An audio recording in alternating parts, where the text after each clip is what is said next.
On Tuesday, Commerce Secretary Gina Raimondo joined the White House press briefing to speak about the Biden administration's implementation plan for $50 billion in funding from the CHIPS Act, which was signed into law by President Biden last month. Raimondo reaffirmed that there will be safety measures in place to ensure that those who receive funding will not compromise national security. She explicitly said, quote, "They're not allowed to use this money to invest in China." Raimondo also touted the current president for signing the bill, saying that no one has done more to revitalize manufacturing than Biden. Hello, everybody. It's great to be here, and this is a very exciting day for those of us who are obsessed with and excited about chips. This is a big day. As you all know, thanks to President Biden's leadership and the bipartisan work in Congress, we now have an incredible opportunity to unleash the next generation of American innovation, protect our national security, and preserve our global economic competitiveness. As we have talked about for decades in the United States, our innovation ecosystem and investments in innovation have been in decline. And today begins a new chapter in revitalizing U.S. innovation and research and development. And today we begin to reverse the decline and lead the world again in semiconductor innovation and research and development. Chips for America, as the bill is called, represents a historic investment in our domestic manufacturing industry, which has critical implications for our economic and national security. With this funding, we're going to make sure that the United States is never again in a position where our national security interests are compromised or key industries are immobilized due to our inability to produce essential semiconductors here at home. This past year, we saw the impact of the chip shortage on American families when car prices drove a third of inflation because of lack of chips. Factory workers were furloughed. Household appliances were often unavailable, all because of a lack of semiconductors. And as our economy and military become more reliant on technology, it's that much more essential that we develop a strategy with values, outcomes, and structures that enable us to plan for an economy and manufacturing infrastructure that positions us to compete today and into the future. So I want to take the next few minutes to lay out for you where we are and how the Department of Commerce plans to implement the $50 billion in CHIPS funding that we will be overseeing. So with the CHIPS funding, we're setting out to achieve four primary objectives. First, to establish and expand domestic production of leading-edge semiconductors in the United States. Today, the United States consumes more than 25% of the world's leading-edge chips and produces zero of those chips. Number two, we want to build a sufficient and stable supply of mature node semiconductors. We consume 30%, produce 13%. We need to fix that. Number three, invest in research and development to ensure the next generation semiconductor technology is developed and produced right here in the United States. And number four, in the process of doing all this, we will create tens of thousands of good-paying manufacturing jobs and more than 100,000 construction jobs. This effort will ensure the pipeline for these jobs expands to include people who have historically not had a chance to participate in this industry, including women, people of color, veterans, and people who live in rural areas. And that is explicitly required in statute, and we will carry out Congress's intent.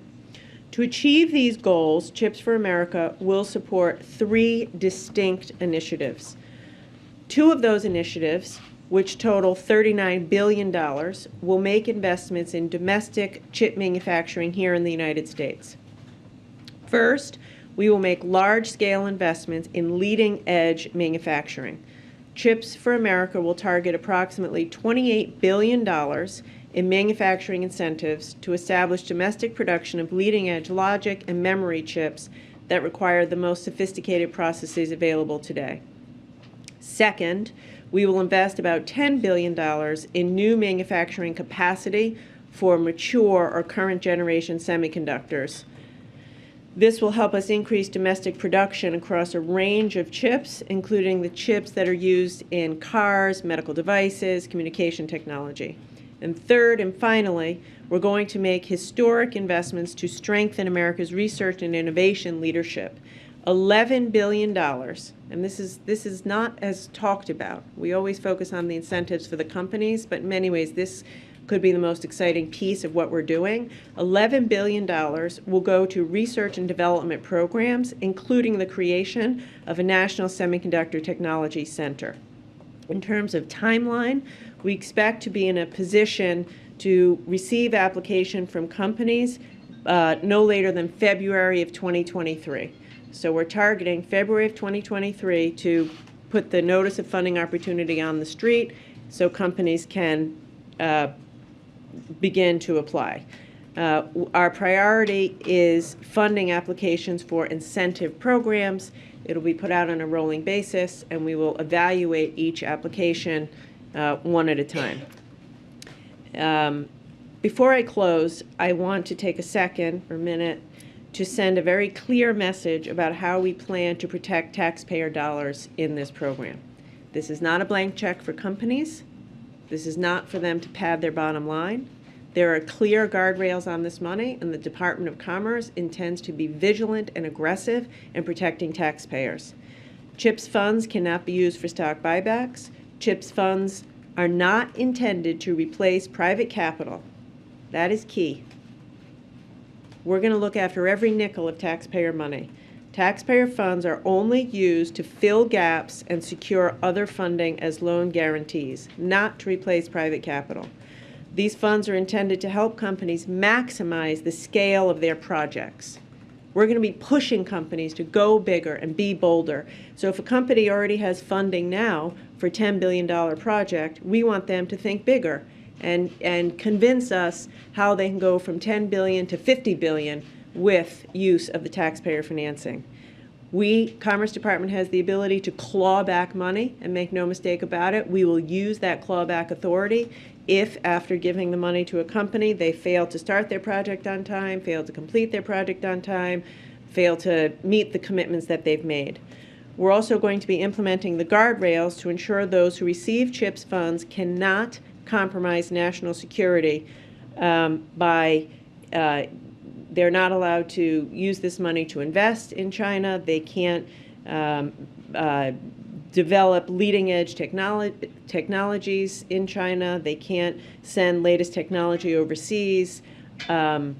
These are some of the most stringent taxpayer protections and guardrails we've ever had, and the American people are counting us to get it right, and it's a responsibility that we take very seriously.